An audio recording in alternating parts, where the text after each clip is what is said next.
All right, we are live, scratching and surviving. It's Wednesday, and we are looking at survivor pools. All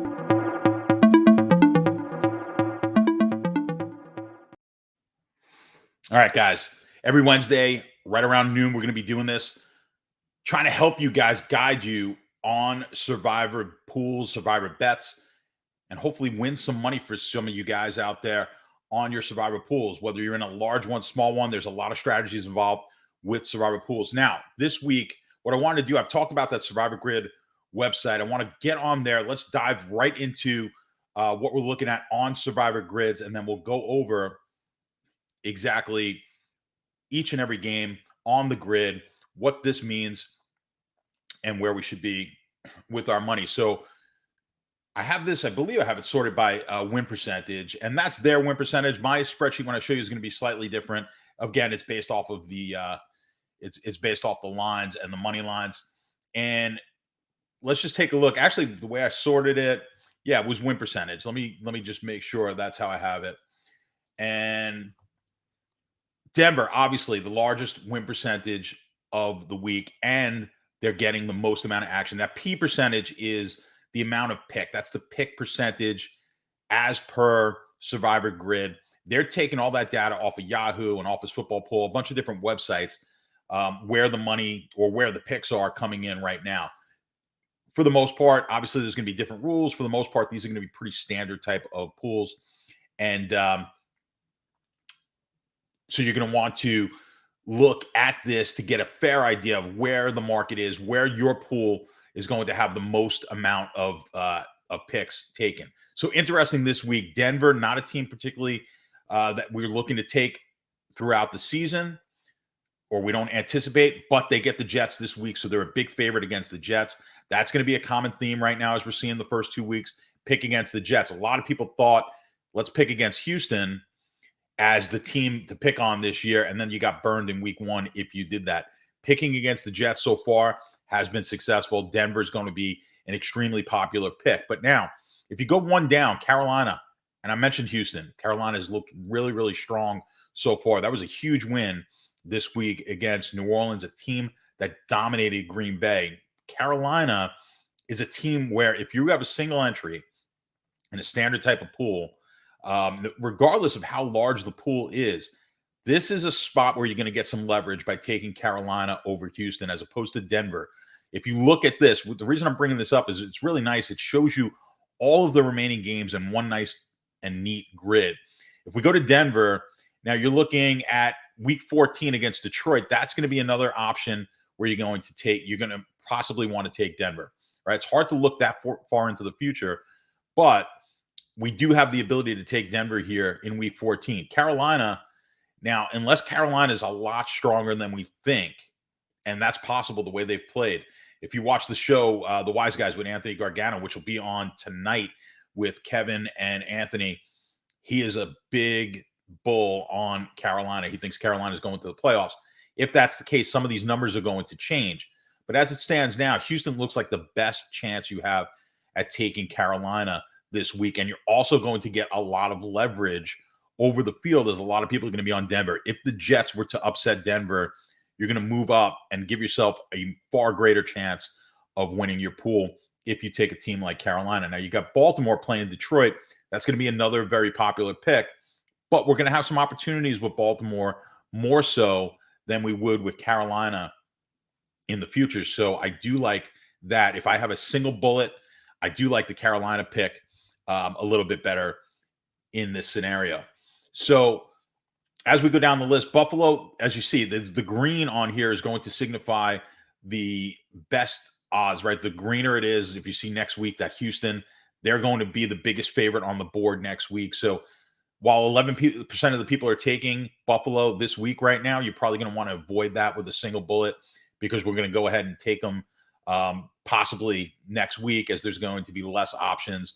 As you see, next week, Tennessee gets the Jets. That's going to be a popular pick as well, although Tennessee is going to have a couple of easier games, at least on the schedule, how it looks. They've got Jacksonville twice. You've got Houston. So there's other things to look at. But that's why I really like this website. It kind of puts it out there in front of you and shows you all of the remaining weeks, gives you an idea of what you're looking at. I usually don't like to look too far into the future, especially with one bullet, because if I'm in a pool of 50 people or 100 people, we've talked about it before, I'm not worried about week 14. When week 14 comes, guess what? There's going to be some major injury, some team that we think is really good is not going to be good, some team that we don't think is very good will be. So when you start projecting out to week 14, it becomes really difficult. But what I like in this scenario this week is Carolina, if they're getting 1/3 of the play that Denver is, and I think people are a little scared because Houston's looked good. Um, that's a high leverage spot. That's like in daily fantasy. If we're getting two players that we project for an equal amount of points and they're both around the same price, but one's being taken 3 times as much in a GPP, even in cash games, you certainly want to take that player who projects about the same for the same price, who's lower owned, because that's where you get leverage over the field. If your player then exceeds the other player, of course, you're at an advantageous position over a larger group of people.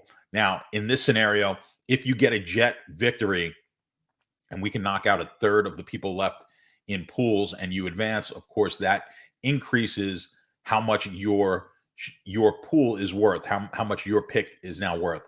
Head over to let's head to the spreadsheet. Let me see if I can bring that up, and we'll take a look at what my spreadsheet says for this week. All right, so hopefully you guys can see that the spreadsheet. Let me just switch over here so I can mess around with the sheet. And give me one sec. All right, so I'm in the spreadsheet, and so yeah, it's basically going to show what we saw on that Survivor grid.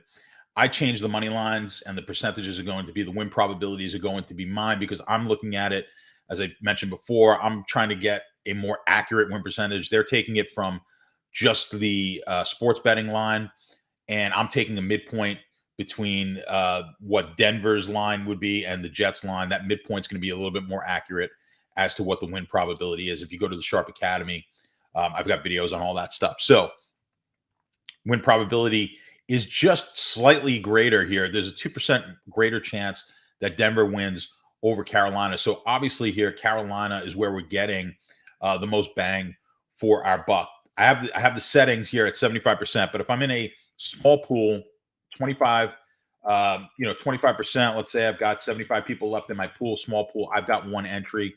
As you see, the model actually agrees with what my thinking was without looking at the spreadsheet, without going into this, which is you're going to want to take Carolina. Now, Carolina is the better play here because I've got this future value weighted. Right? If we just strictly went off of no weighting of the future value, sure, you could take Denver. But even in that scenario, I don't necessarily want to take Denver. We've got to use some game theory. This model is not taking into account the pick percentages. So I like Carolina from the standpoint of, one, we don't have, at least on paper, a ton of future value with Carolina. We could be wrong. And I think that's where people are looking at. I think people are starting to think possibly Carolina has a little bit more future value than they do. And maybe they're not as high on Denver.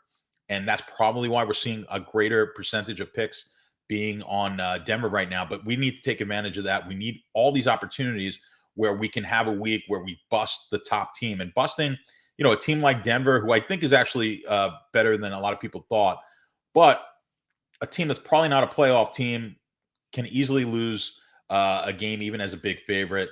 That would be, we see it all the time in survival pools. That would be a great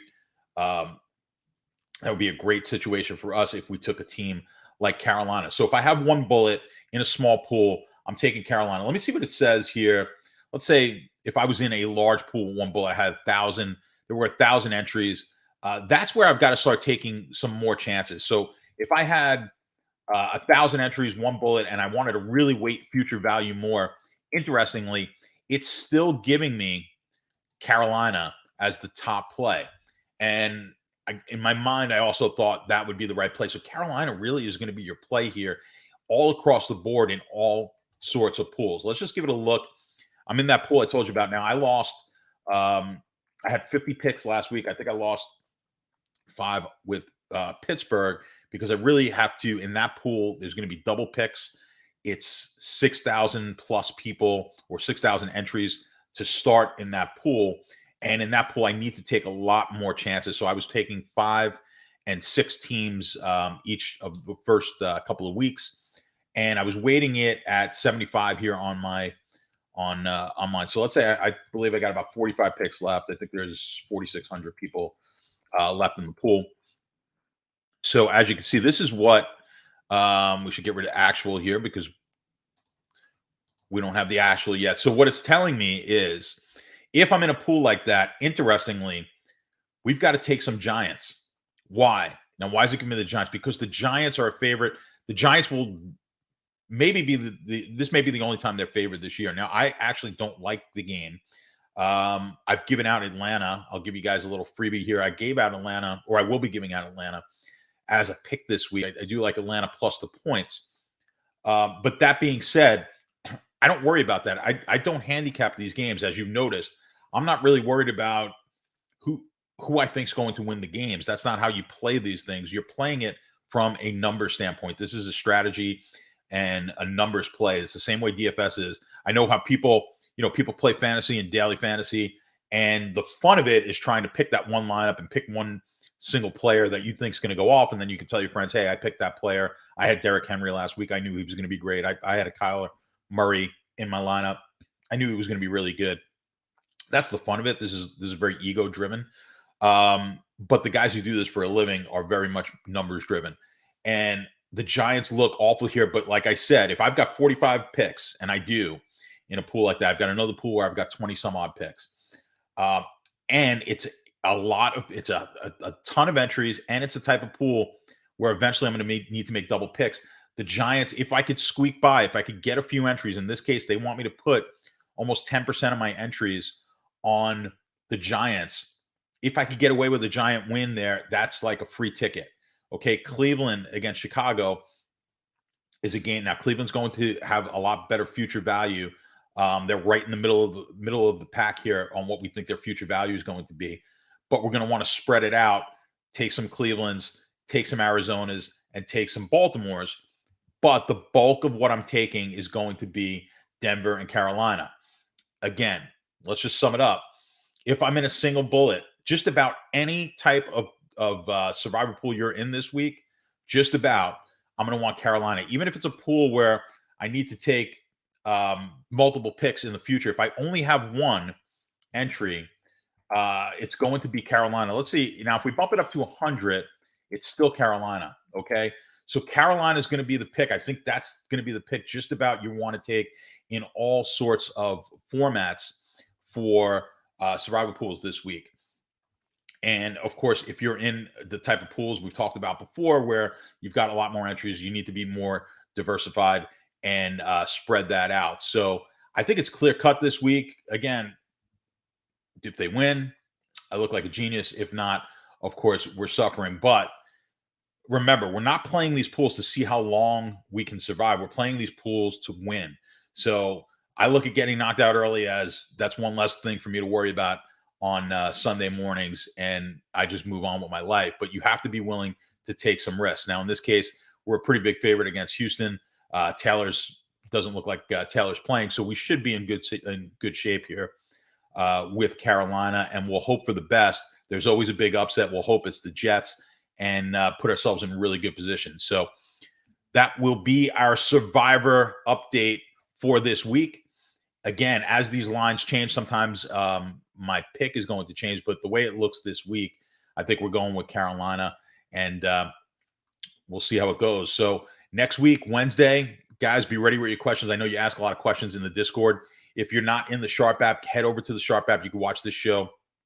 I'm giving out free plays every day. Hopefully you guys are getting the free plays inside of the Sharp app. They've been absolutely crushing moneyline dogs on baseball. So if you haven't been doing that, head over there. Also, sharpbets.app. I know a lot of you guys are looking for our pro picks. That's where you get them. It gets a little confusing. We have the Sharp app. You can go in the Sharp app. There's a ton of free information in there. if you want to become a member, we're actually doing a free 1 month at sharpbets.app. If you use code free Statsational, FREE Statsational, code free Statsational, I'll link to it below. You'll get 1 month for free of sharpbets.app. And of course, the link down below here in YouTube, you can get into our Discord. It's absolutely free. Ask questions.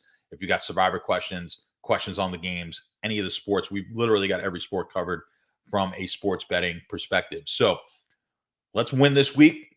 We'll be back next week, and good luck in your pools, guys.